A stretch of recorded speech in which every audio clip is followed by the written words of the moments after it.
some player, isn't he? And Mainoo! Oh, beauty!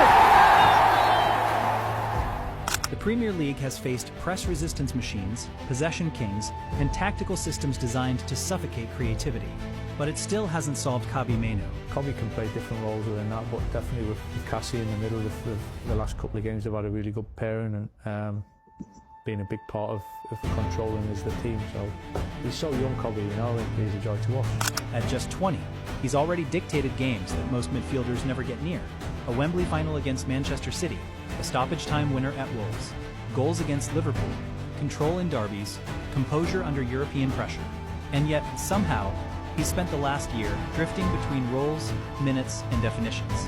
I never liked the handling of Mainoo. I think we talked about that a lot on this show. I never liked the handling of that. When he said at the start of the season, Ruben, that basically it was him or Bruno, I never agreed with that. I thought it was killed him. It killed him, to be fair, publicly. Even this season, the contradiction remains. 498 league minutes, 12 substitute appearances, and still the efficiency refuses to fade. 88% pass accuracy, 0.33 expected assists, 31 duels won, 13 tackles, no cards, no panic, no drop-off. Then, the environment changed. A coach who understands midfield football arrived. A structure built on control, spacing, and repetition returned. And suddenly, Mainoo wasn't a question to manage. He was a solution to trust. The result? A dominant derby win over Manchester City. A statement victory away at Arsenal, and a chaos test comeback against Fulham. 3 different game states, 1 constant in the middle. This isn't about potential anymore. It's about alignment. Because when Mainoo is placed in the right structure, Manchester United don't just improve, they become controllable, repeatable, and dangerous. This is why those big moments were never accidents. How Michael Carrick is turning Mainoo into the midfield reference point, and why this partnership could quietly shape Manchester United's next decade. Mainoo's rise at Manchester United wasn't driven by hype or highlight reels. Inside the club, the language was quieter and more telling. Coaches kept coming back to the same traits: comfortable, secure, calm under pressure. Not flashy comfort, but the kind that matters in midfield. Short, controlled touches. Early scanning before the ball arrives. An unusual ease receiving, with his back to goal, then turning pressure into progress. That profile shifted him from academy prospect to a constant selection debate. His first real examination came away at Everton in November 2023. It was his first Premier League start, in a hostile environment where young midfielders are usually exposed. Instead of hiding, Mainoo passed the hardest test: survival. A crucial goal line clearance, highlighted in the club's own match report, summed it up. Analysts praised his bravery and composure. No panic, no shrinking, just competence under stress.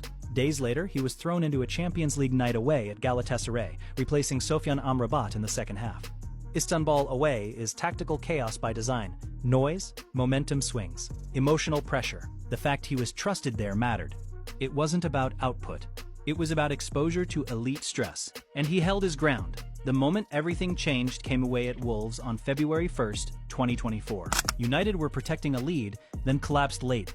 In stoppage time, when legs go and decisions unravel, Mainoo produced the winning moment, a 97th minute goal in a 4-3 thriller, later voted Premier League Goal of the Month for February 2024. At that point, he stopped being a useful option.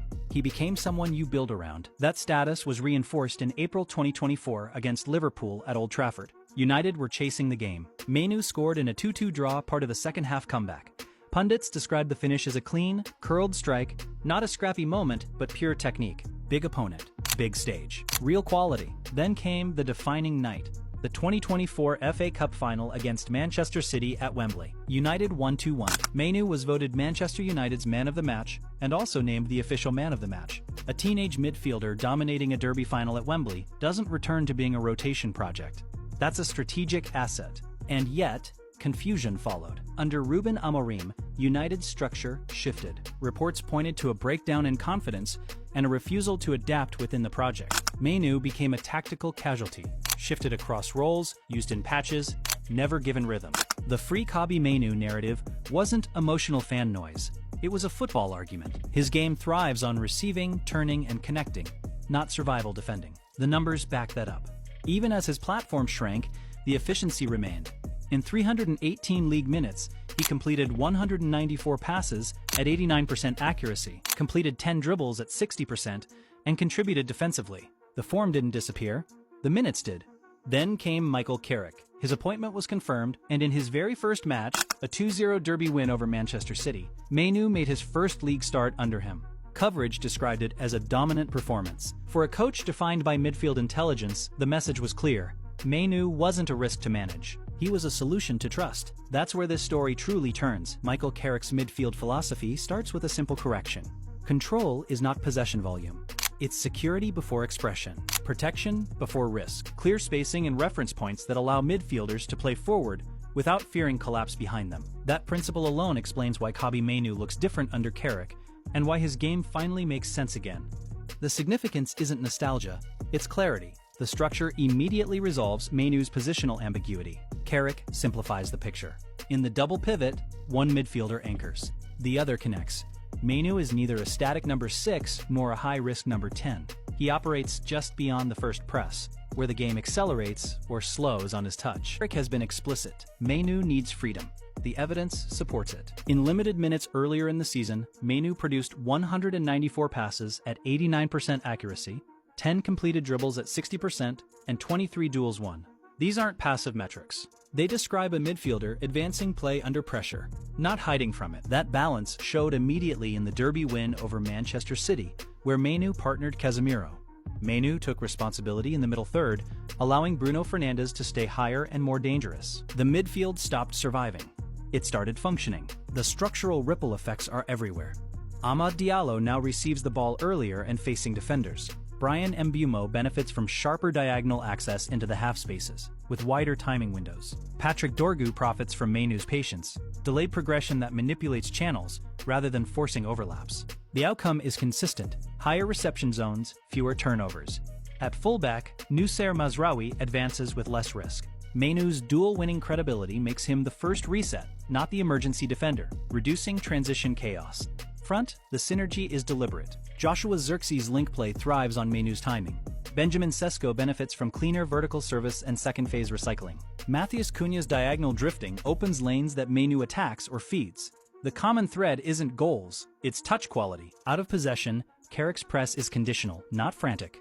Mainoo steps in on clear triggers: poor body shape, backward touches, sideline traps. His discipline shows in the data: 46 tackles and 19 interceptions in 2024-25, without reckless fouling. Compactness is preserved. The biggest shift, though, is psychological. Mainoo is no longer being fitted in. He's being planned around. Repetition replaces improvisation. That's how Carrick built his own career, and why Wolves, Liverpool, and the FA Cup final now look less like isolated peaks and more like previews. Under this structure, Mainoo doesn't just look comfortable, he looks inevitable. If Carrick's structure stays, and Mainoo stays fit, this isn't just a good young player story. It's a role being modernized in real time. Because press-resistant midfielders don't just help you keep the ball, they change where your team can live on the pitch. They turn first pressure into second-phase attacks. They make your possession safer and more aggressive, because you're not playing through fear anymore, you're playing through solutions. That's what Mainoo is trending toward for Manchester United.